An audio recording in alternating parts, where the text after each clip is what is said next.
So before we go into the next few techniques here, I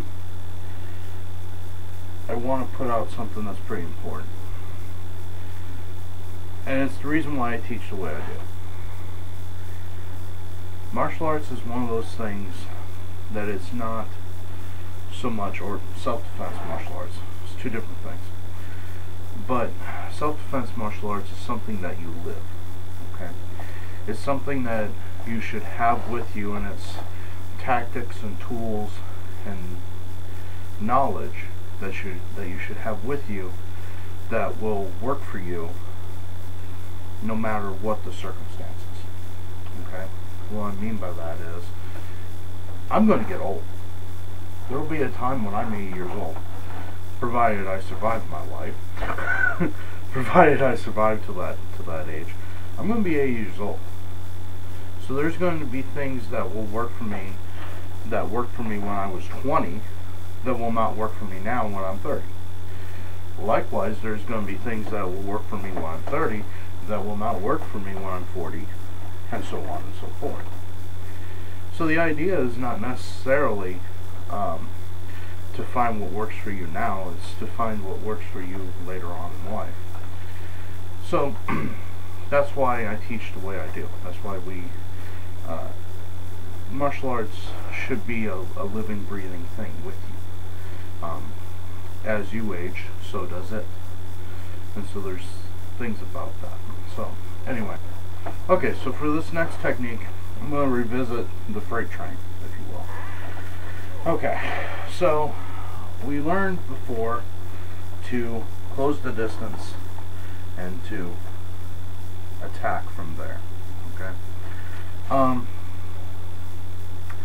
I also showed with the freight train, when that punch comes, to go ahead and grab, strike, and come in for the knee strike. Okay. Now there may be times when you may not be able to do that. Okay. There may be a time when maybe as I get older or whatever, I don't have the sense of balance, or maybe my knee doesn't work that way as well. Okay. So then let's use this modification. Instead of just simply blocking and grabbing onto the shoulder, I can still do that, but I'm just going to shoot in towards the head. Okay. So if my opponent's head is right in front of me, I'm going to shoot in. Now note how I'm bringing this elbow out just a little bit to block that incoming punch, to just kind of shed it off.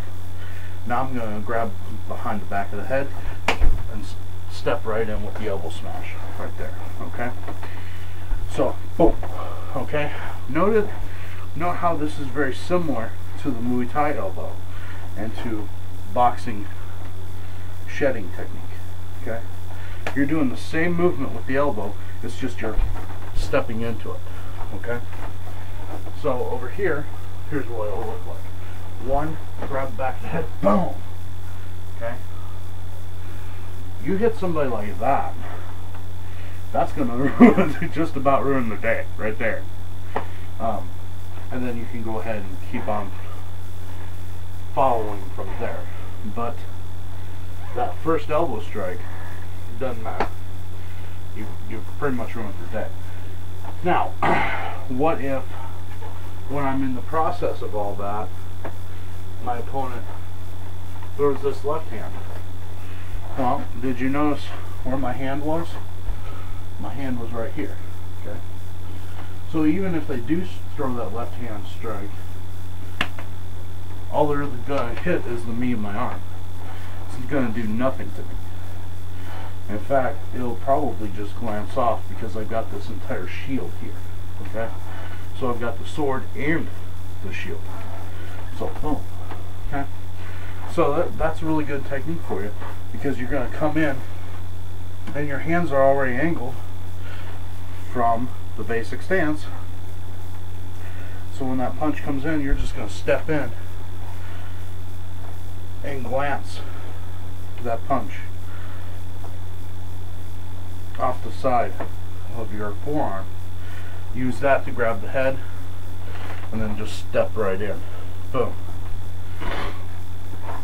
So it's really a very simple technique, And I don't care how big you are or how big they are. You hit somebody like that, it's going to ruin their day. You can be an 8-year-old child and it'll still ruin the day of a 30-year-old man, okay? Now, maybe you might have to hit him a couple more times like that. You know, maybe you'll have to pull him, jump up and pull him down to you so that you can get that elbow in. But no matter what happens, you've got that coming. And if you jump up and pull them down towards you, as you're springing up with the elbow from the legs, that'll actually add effectiveness. It'll actually add strength to the blow. So even if you are a shorter person, or if you're wheelchair bound or whatever, even that may work for you. So just little things like that, but that's another technique that you can use on modification. So thanks. I appreciate your comments, I appreciate your views, I appreciate your time. Defend your homes wisely.